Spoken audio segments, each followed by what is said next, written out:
خلیفہ دوم امیر المؤمنین سیدنا عمر فاروق رضی اللہ تعالیٰ عنہ جب مسلمان ہوئے تو جس وقت نماز کا وقت قریب ہوا، حضور اکرم نے ارشاد فرمایا، صحابہ نماز کی تیاری کرو۔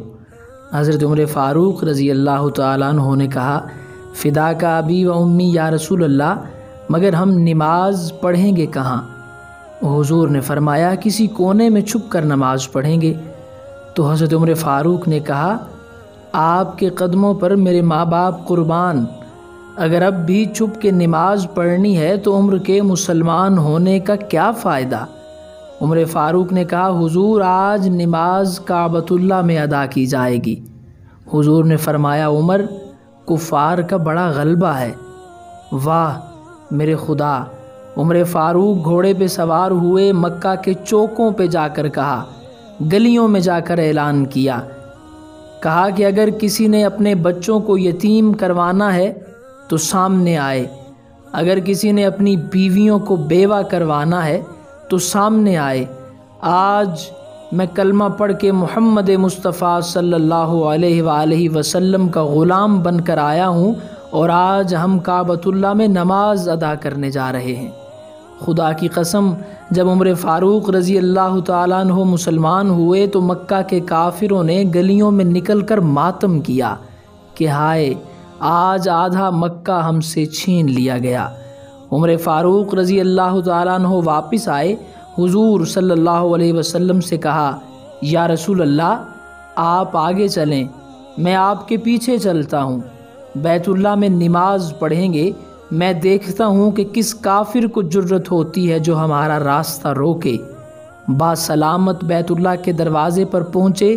جب بیت اللہ کا دروازہ کھلا تو میرے نبی نے خوشی میں خود نعرہ تکبیر کو بلند کیا۔ اللہ اکبر کی صدائیں مکہ میں پہلی بار گونجیں، پہلی بار کفر کے کوٹ بھی گر پڑے، بیت اللہ کو بتوں سے پاک کیا گیا اور مسلمانوں نے کھلے عام عبادت کی، اسلام کو طاقت ملی۔ اور جب میرے نبی نے مکہ سے ہجرت کی تو اس وقت بھی امیر المؤمنین سیدنا عمر فاروق رضی اللہ تعالیٰ عنہ نے انوکھی ہجرت کی۔ سب سے پہلے بیت اللہ کا طواف کیا، پھر گھوڑے پہ سوار ہوئے اور مکہ کی گلیوں میں اعلان کیا کہ آج میں ہجرت کر کے مدینہ منورہ جا رہا ہوں، میں اپنے محبوب محمد مصطفیٰ صلی اللہ علیہ وآلہ وسلم کے پاس جا رہا ہوں، اگر کسی کافر میں جرت ہے تو آئے اور آ کر عمر فاروق کا راستہ روکے۔ تاریخ بتاتی ہے کہ 1400 سال پہلے ایک حکمران گزرا ہے جو خلفائے راشدین کی فہرست میں دوسرے نمبر پر مسلمانوں کا خلیفہ بنا۔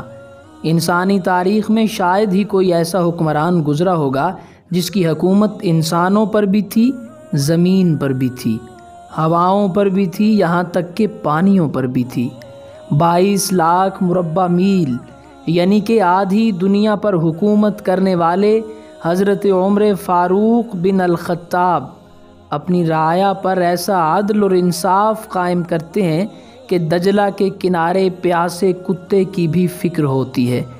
راتوں کو گشت کر کے رعایا کے مسائل اور پریشانیاں سلجھاتے ہیں، مسلم اور غیر مسلم کے حقوق کا برابر انصاف کے ساتھ خیال رکھتے ہیں، اور ایسی حکومت کرتے ہیں کہ ایک غیر مسلم مفکر کو یہ کہنا پڑتا ہے، اگر مسلمانوں میں ایک عمر بن خطاب اور ہوتا تو دنیا پر حکومت ہی اسلام کی ہوتی۔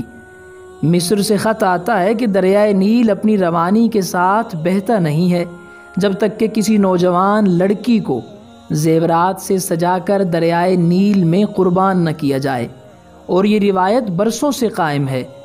عمر بن خطاب رضی اللہ تعالیٰ عنہ یہ خط پڑھتے ہیں اور جواب میں لکھتے ہیں، بسم اللہ الرحمن الرحیم، اے نیل اگر تو اللہ کے حکم سے بہتا ہے تو بہنا شروع کر، ورنہ تیری کوئی ضرورت نہیں ہے۔ قاصد کو وہ خط دیا جاتا ہے اور کہا جاتا ہے کہ یہ خط دریائے نیل میں ڈال دو، اور جب وہ خط دریائے نیل میں ڈالا جاتا ہے تو دریا بہنا شروع کر دیتا ہے، اور ایسا بہتا ہے کہ آج تک نہیں رک پاتا۔ ایک دفعہ عراق کا گورنر حضرت عمر بن خطاب رضی اللہ تعالیٰ عنہ سے ملاقات کے لیے مدینہ منورہ جاتا ہے۔ رسول کی سنت کے مطابق عمر بن خطاب کا دربار بھی مسجد نبوی میں لگا کرتا تھا۔ گورنر مسجد میں پہنچتا ہے تو پتہ چلتا ہے کہ عمر بکریاں چرانے گئے ہوئے ہیں۔ گورنر اس سمت میں چل پڑتا ہے اور کچھ دور جا کر دیکھتا ہے کہ بکریوں کا ایک ریوڑ چر رہا ہے اور قریب ہی ایک شخص پتھر پہ سر رکھ کے سو رہا ہے۔